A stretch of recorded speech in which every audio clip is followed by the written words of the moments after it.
L'histoire le rappelle sans cesse, Grecs et Turcs ont traversé les siècles dos à dos, mémoire contre mémoire, drapeau contre drapeau. Par-delà les batailles, les conquêtes, le terrain bleu de la rivalité trouve sa symétrie sur la haine du terrain vert. Dans des tribunes politisées exaltant les souvenirs et les idées, les matchs de football catalysent les haines et renforcent les divisions. Dans cette nouvelle vidéo confrontation football et sélection nationale, la rivalité Turquie-Elava, Turquie-Grèce vient à nous. Générique.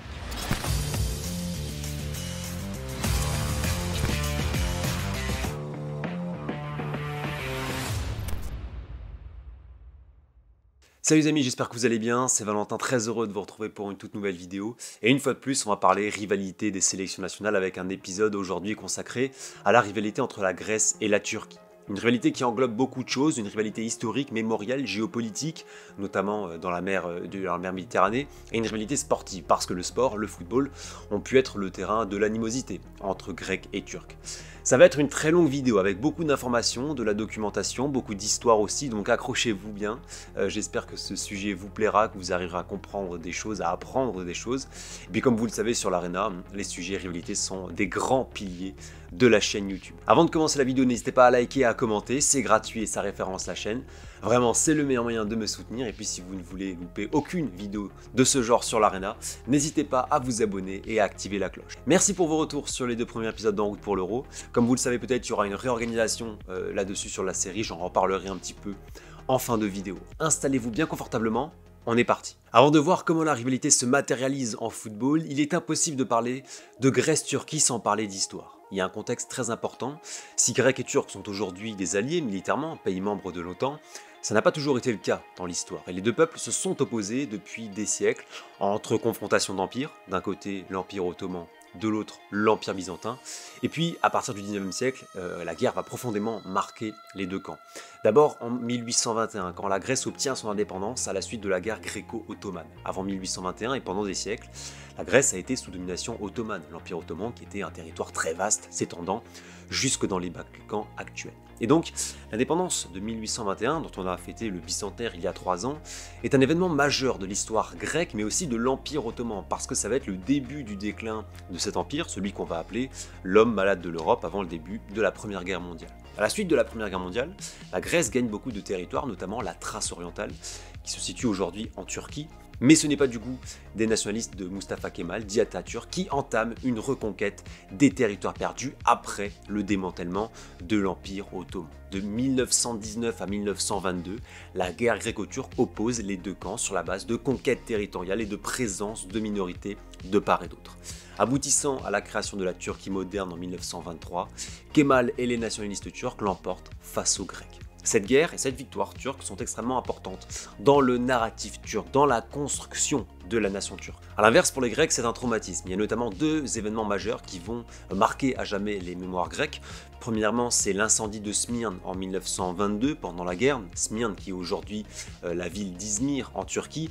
Un incendie détruisant la quasi-totalité du quartier chrétien de la ville qui a tué directement 2000 personnes et entraîné sur le déplacement de plusieurs dizaines de milliers de chrétiens d'Asie mineure ou la noyade de Grecs et Arméniens qui s'étaient jetés à l'eau pour éviter les flammes. Et puis le deuxième événement, c'est ce que les Grecs vont appeler la grande catastrophe, c'est le massacre et ou l'expulsion des Grecs d'Asie mineure, l'expulsion des Grecs qui habitaient en Anatolie depuis des millénaires. C'est la région que vous voyez sur la carte, donc c'est une grande partie de la Turquie moderne. La Turquie a gagné la guerre et son leader Atatürk mène une politique de turquification de la région. Le traité de Lausanne, le traité de paix entre Grèce et Turquie en 1924, aboutit à l'échange de population et au déplacement d'1 300 000 chrétiens orthodoxes qui vivaient en Anatolie, en Asie mineure. On a effacé la présence chrétienne grecque orthodoxe en Turquie. Et donc ça va être un événement dramatique pour les Grecs, ça va hanter leur mémoire. Ça, c'est le cœur historique de la confrontation au XXe siècle. Et là, vous vous dites, mais est-ce que ça se ressent dans le football? Eh oui, totalement. Si vous avez vu mes ultras politiques sur les Original 21 de l'AEK ou la Gate 4 du PAOK, que je vous remettrai en description, vous savez que les clubs du PAOK et de l'AEK sont des clubs de réfugiés. Ce sont des Grecs qui ont fui l'Asie mineure dans les années 1920, chassés par les nationalistes turcs, le cas de leur nom est l'initiale de Constantinople, l'ancien nom d'Istanbul. D'ailleurs, leur blason reprend le symbole de l'Empire byzantin, l'Empire romain d'Orient qui a gouverné pendant des siècles Constantinople, aujourd'hui Istanbul. Côté turc, la figure de Mustafa Kemal est extrêmement prégnante et importante, c'est le père fondateur de la patrie. De nombreux stades en Turquie se nomment le stade Atatürk, les supporters érigent des tifos et des symboles en son honneur, ou se recueillent devant son mausolée, comme là pour le Beşiktaş, exaltant un fort patriotisme turc. Quand les clubs turcs rencontrent des clubs grecs, ça chante à la gloire de Kemal, les drapeaux flottent à son honneur, car c'est une figure très douloureuse pour les Grecs, et les Turcs le savent bien. Cet héritage historique que j'ai bien évidemment vulgarisé pour vous donner les grandes lignes, nous promet donc des matchs de football Grèce-Turquie bouillants et des affrontements entre clubs des deux pays très sulfureux. On le sait, le football, sport universel et populaire, a la particularité de fédérer une nation et par là même de catalyser les tensions ou de renforcer les nationalismes et les sentiments d'appartenance. Alors comment ça se matérialise? Vous avez bien sûr des références à l'histoire, avec des pics bien entendu.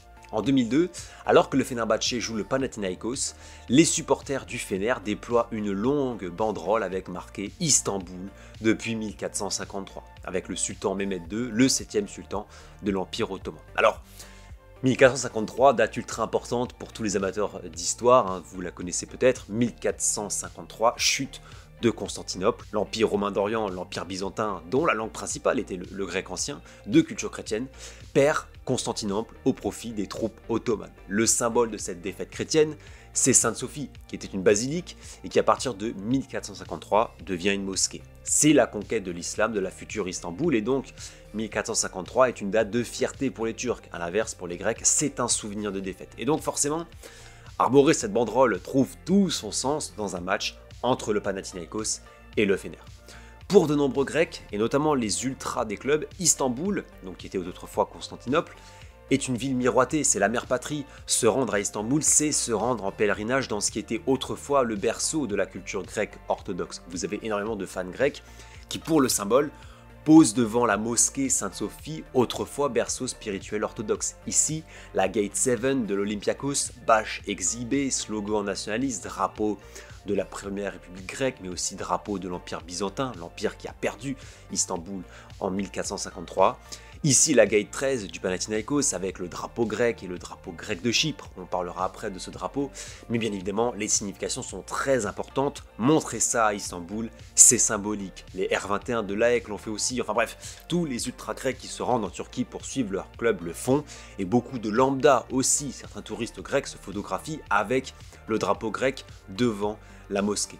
Donc c'est vraiment un truc qui est ancré dans l'imaginaire grec et surtout depuis qu'Erdogan a refait de Sainte-Sophie une mosquée. Elle avait été désacralisée par Mustafa Kemal en 1934, c'était un musée depuis, mais depuis 2020 c'est de nouveau une mosquée, ce qui a suscité une forte vague anti-turque en Grèce. Les matchs entre clubs grecs et turcs nous offrent toujours des affrontements très chauds. Je me souviens du parkage survolté du PAOK, je crois que c'était en 2011 à Fenerbahçe. Les joueurs grecs viennent de marquer, ils célèbrent sous le parkage. Alors je ne sais pas si vous voyez, mais il y a un dispositif de sécurité en bas qui est absolument monumental. Et les drapeaux grecs sont bien évidemment exhibés en direction des supporters turcs. Ça chambre, ça provoque, c'est un parkage nationaliste, hostile à son rival. Entre Grecs et Turcs, on en a vu énormément depuis plusieurs années. Les affrontements violents arrivent aussi, comme là, entre supporters du Panathinaikos et du Galatasaray, ça se passe en 2012. Il y avait aussi cette grosse provocation des supporters turcs du club de Trabzonspor en 2019 lors d'un match européen contre l'AEK avec la banderole Can you swim? Pouvez-vous nager? Une référence macabre au fait que de nombreux Grecs tombèrent à l'eau et périrent après l'incendie de Smyrne de 1922 dont on a parlé avant, ce qui n'est pas sans rappeler cette image symbolique que certains Turcs utilisent pour se moquer des Grecs. On y voit la figure de Mustafa Kemal qui jette un Grec à l'eau, c'est allégorique de l'expulsion des Grecs d'Asie mineure dont je vous parlais dans le contexte historique. Et puis très récemment, on a eu un match très chaud, puisqu'en Conference League, il y avait Olympiakos Fenerbahçe en quart de finale, match bouillant sur le papier, et l'aller en Grèce le fut. D'abord côté Gate 7, donc les ultras de l'Olympiakos, immense présence de drapeaux grecs dans le virage, je l'avais dit sur Twitter, il y en avait partout, j'en avais rarement vu autant dans cette tribune. Bien sûr, rien n'est donnant, vu la venue de l'adversaire. Et puis, des chants très violents aussi proférés par les Grecs à l'encontre des Turcs, je cite, « Turcs, vous mourrez ». Tous sur la terre grecque. Enfin, Edin Dzeko, l'attaquant de Fenerbahçe, qui s'était fait un peu chahuter par les supporters locaux, en a profité aussi pour provoquer en montrant le drapeau turc sur son maillot au public, rajoutant un petit peu plus de décibels et de sifflets dans le volcan du Pirée. Au retour, dans une ambiance très chaude à Istanbul et hostile aux Grecs, c'est l'Olympiakos qui a arraché sa qualification au tir au but. Au niveau des sélections nationales, il y a eu des affrontements par le passé, alors certes beaucoup en amicaux. L'avantage est clairement au niveau confrontation et clairement au niveau des Turcs. En 2007, le dernier Grèce-Turquie avec un fort enjeu, c'est un match de qualif pour l'Euro 2008, a été le témoin de tension. Alors bien sûr, les hymnes nationaux sont sifflés de part et d'autre. L'entrée des joueurs à Athènes, c'était l'apogée de l'identité nationale, stade brillant qui chote comme un seul homme, drapeau qui s'agite dans tous les sens et puis voile du drapeau grec qui recouvre une tribune. L'ambiance est survoltée. Quand les Turcs égalisent dans ce match qu'ils remporteront 1-4, le joueur turc célèbre en faisant le signe chute près de la tribune, suscitant l'ire du stade et le jet de tout et n'importe quoi sur la pelouse. Et on voit l'importance du drapeau dans ce genre de confrontation, c'est vraiment très important.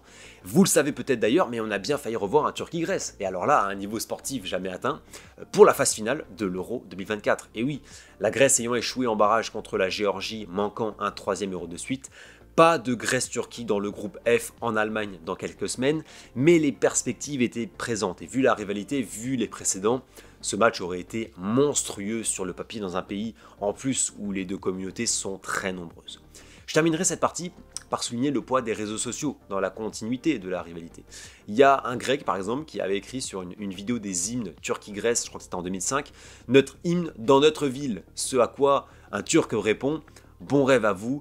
1453 pour toujours. Et puis ce supporter du PAOK qui a posté une vidéo il y a plusieurs années de son déplacement à Fenerbahçe, mais comme titre de la vidéo, PAOK on tour à Constantinople. C'est resté le nom de la ville pour les Grecs. Istanbul n'existe pas en langue hellénique. Pour comprendre encore davantage la rivalité, son poids et aussi son influence dans le monde du football, ce n'est pas en Grèce ou en Turquie qu'il faut se rendre, mais à Chypre. Et je remercie d'avance le copain de la page Football Chypriote France sur X qui m'a transmis beaucoup de très bonnes informations, d'images et de traductions pour ce chapitre de la vidéo, je le remercie.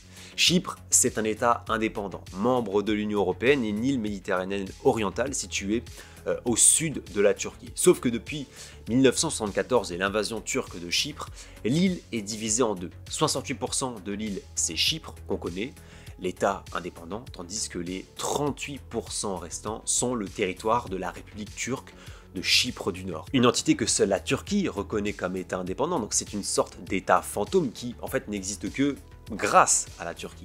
Après l'indépendance de Chypre en 1960, l'île, peuplée à très grande majorité de Chypriotes grecs, de culture grecque orthodoxe, désire s'unir à la Grèce. A l'inverse, la Turquie ne voit pas d'un bon œil cette union et le nationalisme grec sur l'île, notamment pour des raisons géopolitiques stratégiques et parce que 18% de la population de Chypre, répartie un peu partout sur l'île, est de culture turque. En 1974, pour justifier la protection des droits de sa minorité, la Turquie envahit le nord de Chypre et est créée en 1983 la République turque de Chypre du Nord. Une invasion qui ne passe pas pour la Grèce et les autres chypriotes qui voient une colonisation de l'île par un envahisseur extérieur. De nombreux chypriotes grecs sont expulsés de la région du Nord, qui s'est vraiment turquifiée après l'invasion. Cet événement historique va bien sûr avoir une très grosse répercussion dans le football chypriote et dans les tribunes de Chypre.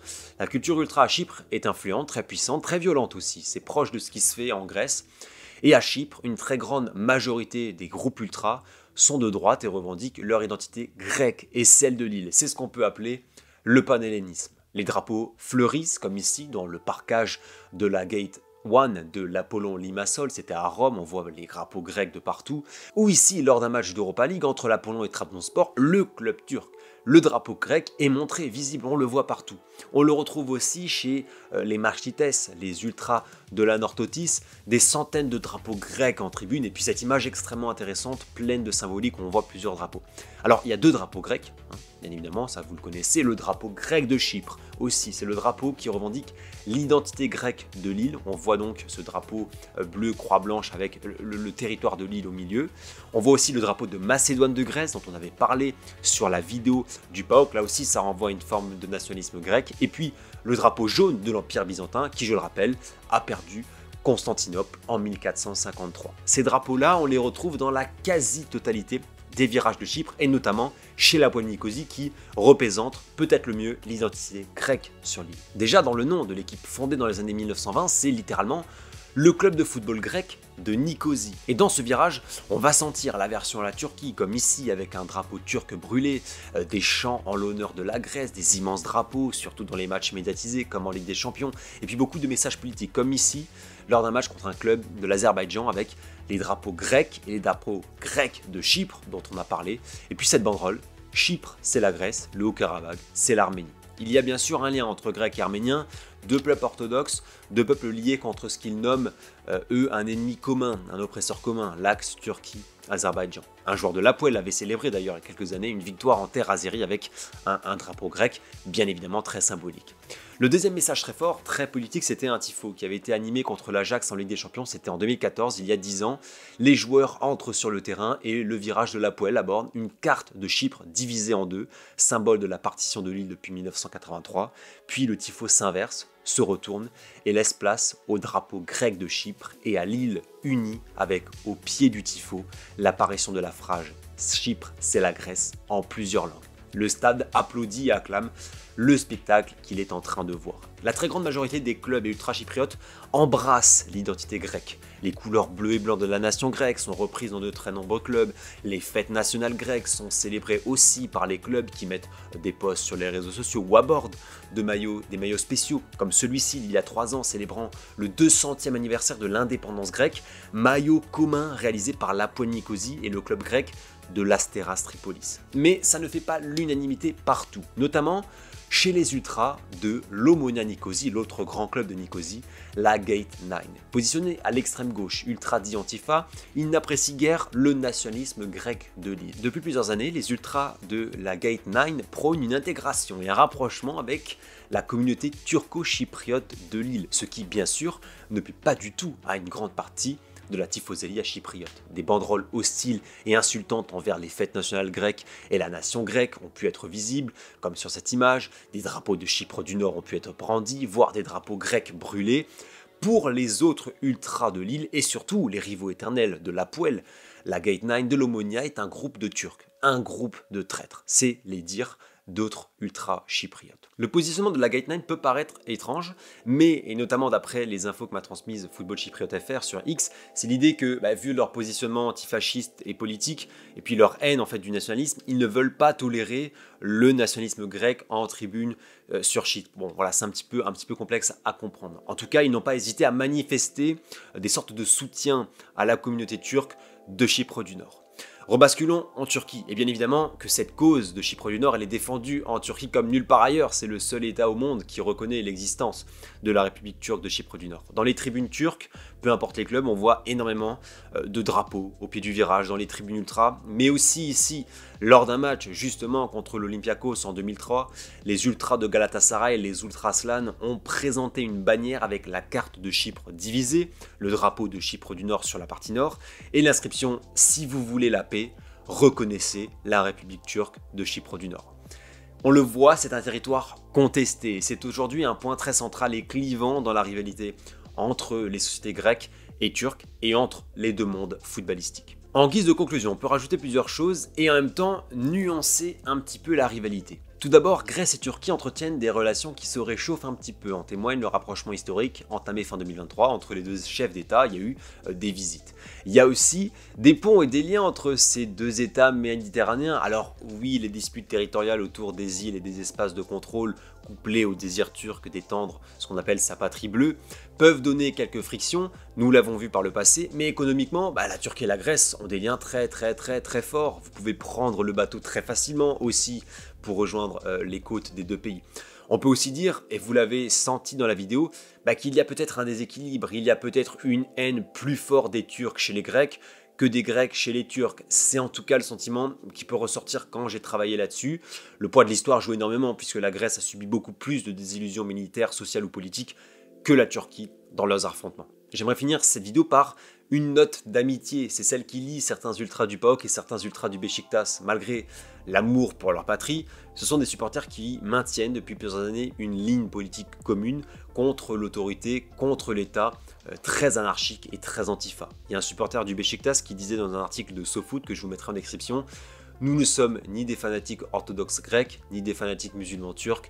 Des deux côtés de la Méditerranée, on boit les mêmes alcools, on mange la même nourriture, on est les mêmes personnes. Alors bien sûr, tous les supporters turcs et grecs ne partageront pas ces mots, même tous les supporters du PAOK et du Beşiktaş ne partageront pas ces mots, mais certains oui. Et l'entente entre certains groupes ultras du PAOK, pas tous, et certains supporters du Beşiktaş, qui existe depuis plusieurs années, vient un petit peu nuancer une rivalité qui reste toutefois très forte dans les territoires, dans la culture, dans le football et surtout dans les mémoires. Voilà les amis, c'est la fin de cette longue vidéo très dense, assez complexe, j'espère qu'elle vous aura plu. Si c'est le cas, n'hésitez pas à liker et à vous abonner, ça soutient la chaîne et puis surtout à partager votre avis, vos connaissances en commentaire, ça référence l'Arena et cela me soutient. Un immense merci à l'ami Football Chypriote FR sur Twitter pour l'aide pour cette vidéo. Vous pourrez trouver le lien de sa page en description avec également des anciennes vidéos que j'ai pu réaliser et des articles pour compléter le sujet. Vous l'avez vu aussi, réorganisation de la chaîne, on se retrouvera pour parler d'En route pour l'Euro fin mai début juin. Ça permettra de sortir les épisodes restants dans un calendrier bien serré et qui, je l'espère, seront dans la hype de cette Euro 2024 incroyable qui approche. Merci encore pour votre fidélité au rendez-vous de l'Arena.